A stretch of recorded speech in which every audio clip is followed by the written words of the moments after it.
नमस्कार मित्रांनो, तुम्हा सर्वांचं माझ्या यूट्यूब चॅनलवर पुन्हा एकदा खूप खूप आणि मनापासून स्वागत आहे। आजच्या व्हिडिओमध्ये आपण बघूया सरकारी कर्मचारी आणि पेन्शनधारकांसाठी मोठी बातमी। जुलैमध्ये डीए 63% होणार, पगारवाढीचे संकेत। व्हिडिओला सुरुवात करण्याअगोदर तुम्हाला एक विनंती, चॅनलवर पहिल्यांदाच भेट देत असाल तर चॅनलला सबस्क्राइब करा आणि व्हिडिओला एक लाईक करायला विसरू नका। चला तर मग सुरू करूया आजच्या व्हिडिओला। केंद्र सरकारच्या कर्मचारी आणि पेन्शनधारक 8व्या वेतन आयोगाची वाट पाहत आहेत, पण नेमकी बेसिक सॅलरीची वाढ आणि वाढीची वेळ अधिकृतपणे जाहीर केलेली नाही। पण या दिवसामधली वाढती महागाईपासून 8व्या वेतनाआधी कर्मचाऱ्यांना जुलै आणि महागाई भत्त्यात वाढ करून दिली जाऊ शकते।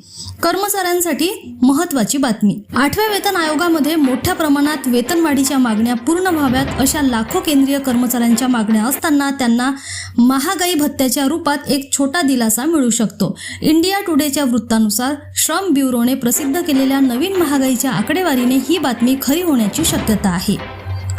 कर्मचारी संघटना 8व्या वेतन आयोगासमोर मोठ्या मागण्या करत आहे, कारण महागाईमुळे वाढणाऱ्या किमतींनी रोजचा खर्च मोठ्या प्रमाणात वाढत आहे। मूलभूत गरजांसाठी पैसे खर्च करणं आता जास्तच महागात पडत आहे। औद्योगिक कामगारांसाठीची अखिल भारतीय ग्राहक किंमत निर्देशांक, जो महागाई भत्ता ठरवण्याची महत्त्वाची भूमिका बजावतो, तो मार्च 2026 मध्ये 149.1 वरून एप्रिल 2026 मध्ये 189.9 पर्यंत वाढवण्यात आला आहे। तर किरकोळ महागाई म्हणजेच रिटेल इन्फ्लेटेशन ही 4.27% वरून 4.46% पर्यंत या दिवसांमध्ये वाढवण्यात आली। या वाढीमुळे महागाई भत्त्याच्या गणनेवर थेट परिणाम होणार आहे। एप्रिल 2026 पर्यंत उपलब्ध असलेल्या महागाई निर्देशांकाच्या आकडेवारीनुसार केंद्रीय कर्मचाऱ्यांचा महागाई भत्ता वाढण्याची शक्यता दिसत आहे।